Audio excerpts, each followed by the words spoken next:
Chapter 14. Prisoner in a Jar.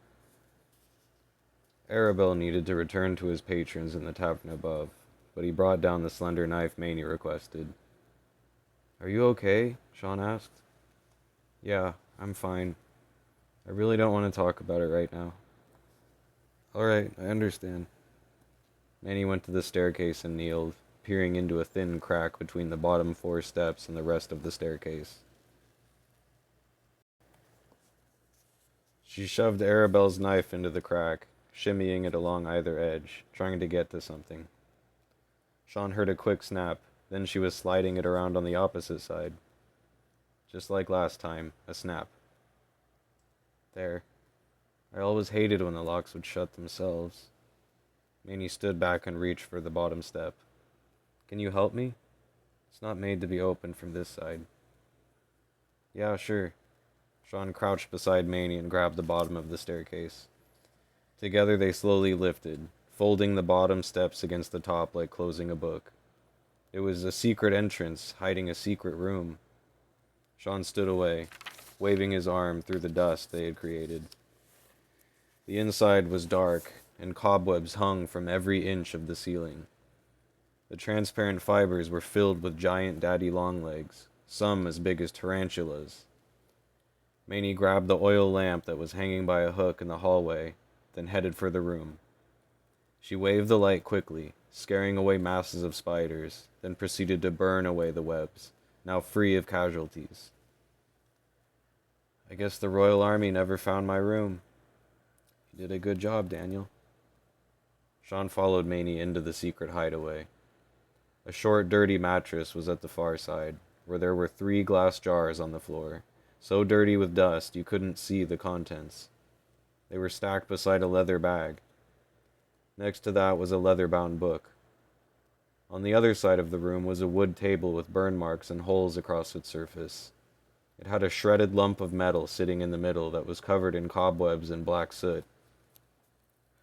On the wall was a poster, but the ink was too faded to make anything out. "So you live down here or something?" Sean asked. "Yes, for 3 months, and I couldn't leave." "Because of the soldiers who were after you?" "Yeah, I was hiding from the king," Maney said. "Is he trying to hurt you?" "No, but he wants to hurt my friends." Sean didn't like the sound of that. "Seems more like a prison than a hideout." "It was," Maney replied. She walked to the table and swept a layer of dust away with her left sleeve. It went airborne, making Sean cough again. Maney reached into her robe pocket to retrieve the crystal. The fire inside was innocently waving, projecting scattered blue light across the darkened walls, joining the orange flame from the oil lantern. She set the lantern on the table, then went to the mattress and brought all 3 of the dusty jars over to join it. "Come here," Maney ordered. "Why?" "Just wondering." "This is what I need your help with." Maney gestured towards the jars. Sean laughed. "Oh, yeah, my mom always has a hard time getting the lids off, too." Sean reached forward and Maney grabbed his wrist. "That's not what I meant." Sean smiled. "I was only kidding. Can I have my arm back now?" Maney tugged him towards the table. "No, I need it more." She pulled the crystal from her pocket and pressed it into Sean's hand. She then guided him towards a chair and pushed him into it, legs releasing a loud squeak. "Easy. That's an arm. You can't twist in that direction." "Just be quiet." Maney grabbed Sean's fingers and curled them over the crystal. She kept one hand strangling his wrist. "Squeeze. And don't stop unless I tell you." "Now?" "Yes, now." Sean obeyed and squeezed. Between his fingers burst a wave of blue light emanating from inside the crystal. The basement became submerged in an atmosphere of dark color. The nearby lanterns glowed with a ghostly orange aura, but its light could no longer reach the walls, only the blue could. Sean peered around the room in complete disbelief, then back to Maney, who was smiling brightly. "I guess it worked," he said, completely awestruck at the change that had just happened around him. He felt nauseous for some reason. Manny looked down to her glass containers. Bunching up her left sleeve, she wiped the glass of the far right jar, revealing a small winged man, frozen in stone. Once she caught sight of him, Manny's expression turned to horror. She moved in close for a better look. "Julius? What happened?" Manny tapped the glass, gently shaking the jar, but the creature seemed lifeless. She quickly moved to the next jar, wiping away the dust. Another winged person, this time a woman, was also frozen in stone. Manny frantically cleaned the jar and studied the statuette inside. "Bree, can you hear me?" The creature gave no reaction. Her tiny face was frozen in fear. Manny set the jar down and looked to the last one on the left. Behind the dusty surface was a slight orange glow. She pulled up her sleeve and wiped a narrow window into the grime. Inside, another winged woman was frozen in stone, but only to her waist. She was unconscious, leaning limply over her stiff body. "Fitzel? Please, Fitzel, wake up!" The tiny creature shook her head, its face tinged with pain. On her back, paper-thin wings had a two-dimensional fire glowing deep orange inside. The woman wore a thin green dress hanging by a strap on one shoulder. "Fitzel, are you okay?" Manny pushed Sean out of the chair and took his place. The creature slowly opened its eyes. "Manny, is that you?" She had a squeaky voice. "Yes, it's me. Are you okay? What's happening to all of you?" The creature rubbed her eyes, then examined the stone growing up her body. She picked at the rocks, attempting to break herself free. She had jet-black skin and eyes as white as a cloud. I... the creature stammered. Maney wiped the tears from her eyes. "I'm so sorry, Fitzel. I'm so sorry. My forest, King Dukemot must have burnt it down. My birth tree is gone. I'm dying." The creature buried her face in its tiny hands and began to cry. When tears squeezed between her fingers, the liquid sparkled and shimmered like gold dust. "It's over then. Bree, Julius, are they..." Fitzel couldn't finish, and Maney couldn't answer.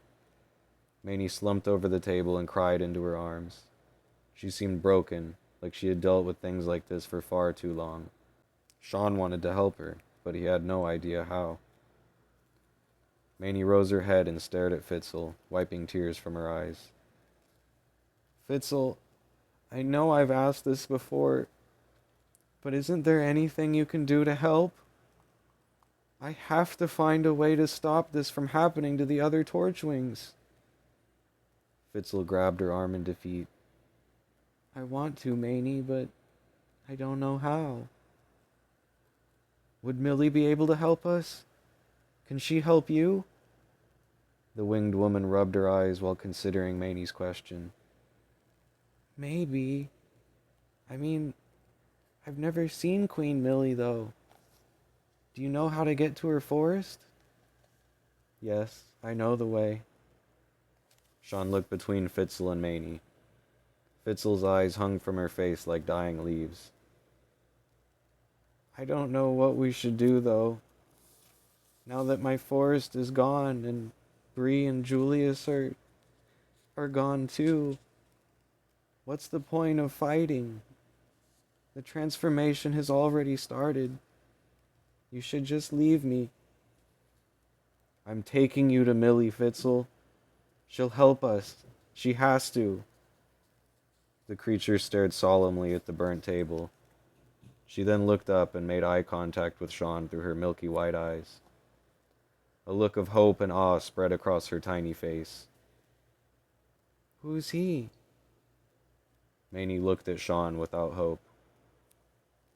I forced him to come here because he can use Mikhail's crystal, and I can't. You didn't find a way to restart the flame? Sean restarted the flame, just by touching it. Fitzel glanced between Sean and Maney in awe.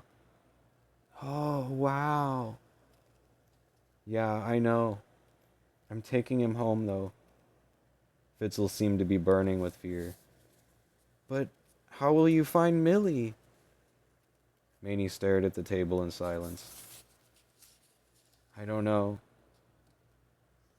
But Sean doesn't belong here, Fitzel. We can't make him stay. Otherwise, we're just like him. Fitzel looked at the floor of her jar. You're right, Maney. I'm sorry. I guess this is the last time we're ever going to see each other then, huh? Maney's lip began to tremble. Yeah, I guess it is. Fitzel put her tiny hand against the wall of the glass jar, and Maney pressed her finger against the opposite side in response. Wait, Sean said. I mean, what if I did stay, and helped you take Fitzel to Millie? That won't take long, right? Plus, I wouldn't mind seeing a little more of this place. Kinda cool, you know? Maney and Fitzel beamed back at Sean. You don't have to do this, Sean, Maney said. I don't want to pull you into something you aren't prepared for. Sean shrugged his shoulders. I already got attacked by shadows and watched myself snap the fingers off a dead person. How much worse can it get? Maney looked up to Sean through glinting eyes. Are you sure? You really want to stay? Yes, of course I'm sure. Maney covered her mouth and choked back a sob. Thank you, Sean. Thank you so much. End of chapter.